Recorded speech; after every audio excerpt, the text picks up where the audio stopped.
Thank you, Hashem. Thank you, Hashem. Thank you,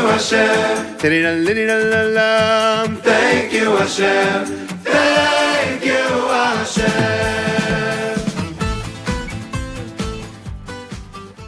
Hi everyone. We're going to be discussing the Simanim of Rosh Hashanah. We're going to split them into two separate videos. In this video, we're going to be discussing specifically the Simanim that are the most time-consuming and the hardest to check. Let's discuss figs. The problem with figs is they are heavily infested. The bedika for figs, both dry and fresh figs, are extremely difficult, and it is highly recommended they shouldn't be used. Now let's discuss how we can clean our loof. Loof, otherwise known as leek, is a large onion-like vegetable. As you can see here, what we're going to want to do is we're going to want to cut off this part of the leek and the green leaves. Whatever green leaves might come out at the top, we're going to want to cut that off also. Then we're going to remove the top 3 leaves. I'm just going to, off screen, going to cut off the various parts.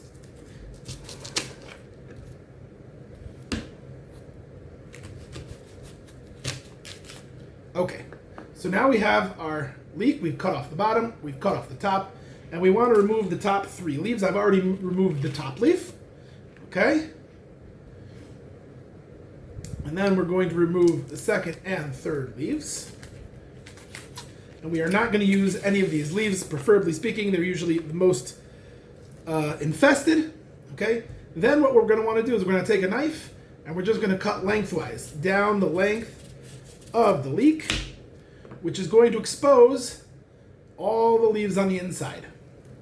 Then we are going to take the leaves apart one by one, and every single leaf individually is going to be taken apart and soaked for 3 to 5 minutes in warm soapy water, and then we will rinse them off under a strong stream of water. Since the leaf of the leek is very smooth, so any bugs will wash right off from this part.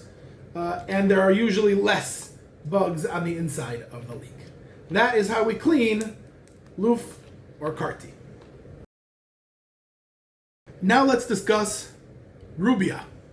Rubia, many people use black-eyed peas, otherwise known as rubia or lubia. As you can see, the black-eyed peas have a little mark there. Unfortunately, the dried or prepackaged rubia/lubia are extremely infested with beetles and their larvae, and therefore it is highly recommended to check whatever you're going to be using. Here we see some holes in the black-eyed peas. Some of them are entry holes, some of them are exits of the beetle burrowing back out after it's transformed from a larva. Here is a pupa. A pupa is the stage when the larva transforms into the beetle. Here we're going to see some up-close shots of the pupa. You can actually see the insect inside. We do the bedika as follows. You need to soak your black-eyed peas for a minimum of 6 hours. I would highly recommend even slightly longer than that, until the flesh becomes slightly translucent. Then you're going to take on your hand about 4 or 5 beans at a time, and you're going to look to see if there is any discoloration, any stains, any dark spots inside. Then what we're going to want to do is we're going to want to put our hand and flip, and then again look on this side to see if there are any marks. For those who don't want to have to go through that process of checking the black-eyed peas, one can buy fresh black-eyed peas.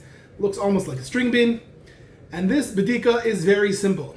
You just have to look over your string bean to make sure the pod is nice and closed and that there's no entry simanim of any sort of bug.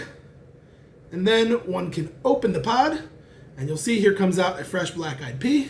And then one just has to simply look over the black-eyed pea to make sure there's no entry. A black-eyed pea in the pod will have, if it has bugs inside of it, it will have an entry. some sort of entry hole, and that's the easiest way. And then you have your black-eyed peas for your rubia. Now we're going to discuss dates. Dry dates have to be checked. There is a high level of infestation in them. You need to check for two things in a date. First, on the outside, we need to check for scale bugs. This is a relatively newer problem. So this is a scale bug.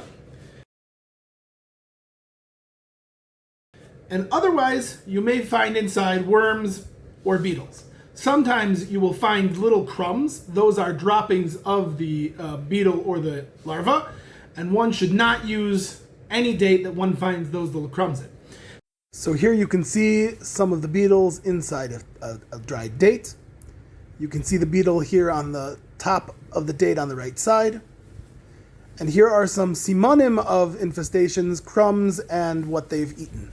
Now what you need to do is you need to take your date, take a knife, cut the date lengthwise, open up the date. It is recommended for the best type of check to remove the seed.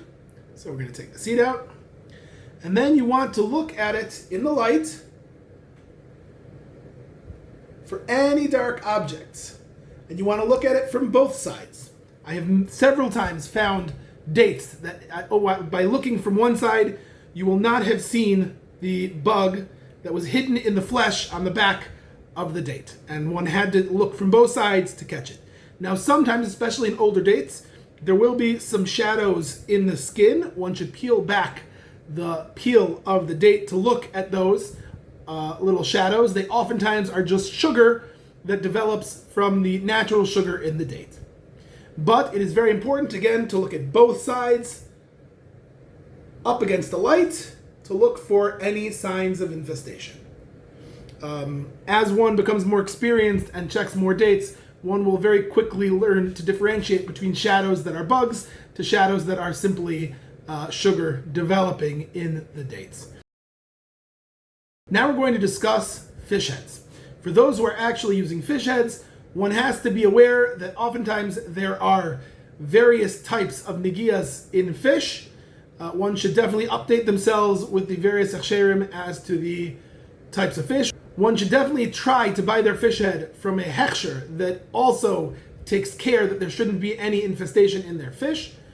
If not, one needs very carefully to check around the mouth, around the gills. Oftentimes there are worms inside the head, and one needs to be cognizant of that when using their fish head. Generally speaking, anyone who's using a sheep's head does not have to worry. There are generally no problems of infestation in sheep head. This has been part 1 of our Simanim of Rosh Hashanah, and I would wish everyone a ksiva v'chasima toiva.